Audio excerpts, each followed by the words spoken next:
अपने आप को पहचानो, अपने महानता को जानो। हर एक कदम महत्वपूर्ण है और हर एक व्यक्ति महान बन सकता है।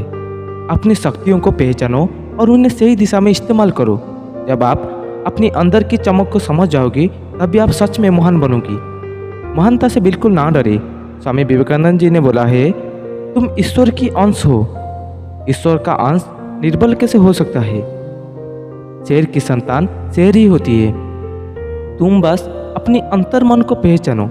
तुम्हारा जन्म एक महान उद्देश्य के लिए हुआ है। जैसे कि एक हीरा कोयले के अंदर मिलता है, वैसे ही कठिनाई से सीखकर एक व्यक्ति महान बनता है। एक बार तुम ये स्टोरी सुनो, उसके बाद तुम कौन हो खुद को पहचान लोगी। एक शेरनी बहुत बीमार थी। वो अपने झुंड से बिछड़ गई। एक बच्चे के जन्म देने के पश्चात उसके प्राण निकल गए। पास से ही भेड़ के झुंड निवास करता था। एक भेड़ ने शेरनी की बच्चे के लालन पालने की जिम्मेदारी ले ली। वो बच्चे का पूरा ख्याल रखती थी। उसे सभी प्यार से गब्बर नाम से पुकारते थे। गब्बर धीरे धीरे बड़ा होने लगा। गब्बर के सभी मित्र गब्बर को भेड़ समझते थे। गब्बर भी स्वयं को भेड़ समझता था और घास खाता था। गब्बर भेड़ियों के बच्चे से अत्यधिक शक्तिशाली था।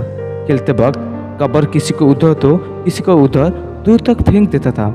सभी बच्चे गब्बर से नाराज रहते थे। गब्बर का भी उनके साथ मन नहीं लगता था। गब्बर अकेला अकेला कहाँ खोया रहता था। इसी प्रकार महान व्यक्ति का भी साधारण लोगों के मध्य मन नहीं लगता है। खैर, कहानी को आगे बढ़ाते हैं। गब्बर एकांत में अधिक समय व्यतीत करता था। एक दिन गब्बर ने जंगल के राजा शेर के बारे में सुना कि शेर बहुत शक्तिशाली होता है। जंगल जानवर शेर से बहुत भयभीत होते हैं। गब्बर ने शेर की जैसा बनने के लिए सोच ली। एक दिन गब्बर अपनी भेड़ साथियों के साथ नदी पर जल पीने के लिए गया। अचानक सभी आहाँ बाहाँ भागने लगी और जोर जोर से चिल्लाने लगी, शेर आया है, शेर आया है, भागो। गब्बर ने सोचा कि आज मैं शेर से भेंट करके ही रहूँगा और निवेदन करूँगा कि मुझे उनकी शिष्य स्वीकार कर ले, क्योंकि मैं उनकी जैसा शक्तिशाली बनना चाहता हूँ। गब्बर शेर से मुलाकात करने के लिए रुका, लेकिन झुंड से आवाज आई, गब्बर भाग, शेर तुझे खा जाएगा। गब्बर भयभीत हो गया और झुंड के साथ वापस भाग गई। उधर जंगल के राजा शेर गब्बर को देखकर अचंभित था कि शेर भेड़ियों के झुंड में क्या कर रहा है। शेर होने के बावजूद गब्बर शेर बनना चाहता था। वैसे हम सभी महान बनना चाहते हैं। जब कुछ महान करने का वक्त आता है तो लोगों की डर भरी बातें सुनकर अपनी विचार बदल लेती है। गब्बर वापस भाग आया, लेकिन वो बहुत ज़्यादा दुखी हुआ कि आज जंगल के राजा शेर से मिलने का मौका था, पर मैं मिल नहीं सका। दूसरे दिन गब्बर साथियों के साथ फिर नदी में पानी पीने के लिए गया। वहाँ फिर शेर आ गया। भेड़ियों की झुंड फिर से वापस भागने लगा, पर आज गब्बर नहीं भागने का निश्चय किया था। तेज आवाज आ रही थी, बेवकूफ गब्बर भाग, नहीं तो शेर तुझे खा जाएगा। गब्बर नहीं भागा। फिर आवाज आई, नादान गब्बर भाग। गब्बर नहीं भागा। अब जब गब्बर शेर की दहाड़ सुनी तो भय से भागने लगा। शेर ने गब्बर को भेड़ियों की झुंड में देखकर हैरान हो गया। शेर ने आवाज दी, गब्बर रुको, मैं तुम्हें नहीं खाऊंगा, तुम भागो मत, तुम डरो मत, मैं तुम्हारा साथ बात करना चाहता हूँ। गब्बर रुक गया। वो तो शेर के साथ बात करना चाहता था।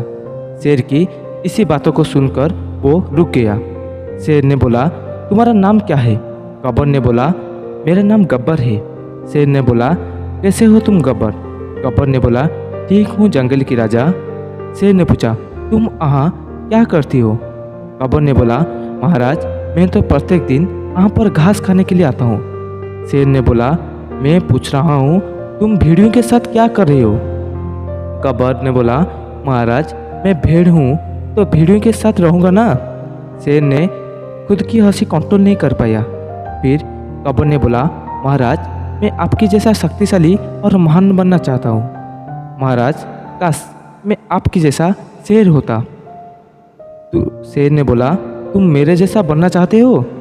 अरे मूर्ख, तुम मेरे जैसे ही हो, तुम शेर हो। गब्बर ने कहा, महाराज आप मेरे साथ मजाक कर रहे हो? शेर ने बोला, मैं मजाक नहीं कर रहा हूँ, तुम शेर ही हो। गब्बर ने थोड़ा हैरान होकर बोला, नहीं महाराज, मैं बचपन से स्वयं को जानता हूँ। मैं घास खाता हूँ, मैं भेड़ियों के साथ खेलता हूँ। शेर ने बोला, अच्छा, मैं मानता हूँ तुम भेड़िया हो। ये बोलकर शेर ने गब्बर को नदी के पास ले गया और गब्बर को पूछा, नदी में किसकी परछाई देख रहे हो तुम गब्बर? गब्बर नदी को देखते हुए बोल रहा है, महाराज, ये तो आप है। शेर ने बोला, अच्छा, तो दूसरा कौन है? गब्बर ने बोला, महाराज, ये आपकी तरह ही दिखाई दे रहा है। शेर ने बोला, ये तुम हो गब्बर? गब्बर, महाराज, ये मैं हूँ। शेर ने बोला, तू मेरी तरह दिखाई दे रहा है तो तू शेर हुआ ना? गब्बर अब विश्वास हो गया कि वो शेर ही है। उसके बाद गब्बर पहली बार दहाड़ा और पहली बार दहाड़ते ही जंगल में हाहाकार मच गया। पशु इधर इधर भागने लगे, मगरमच्छ वापस पानी में चल गए। स्वयं गज महाराज अपनी रास्ता बदल दिया। ये सब देखकर गब्बर पहली बार कहता है, नहीं, मैं शेर हूँ, मैं शेर ही हूँ, हाँ, मैं शेर ही हूँ। बस अब खुद को पहचानो। स्वयं को जान लिया तो जीवन को जान लिया। कहने का तात्पर्य ये है, पहले स्वयं को जानो। आप कौन हो, आपकी शक्ति क्या है। आप अपनी शक्तियों को भूल चुके हो, इसीलिए आप खुद को कमज़ोर मान चुके हो। बस आप खुद को पहचानो और आगे बढ़ो।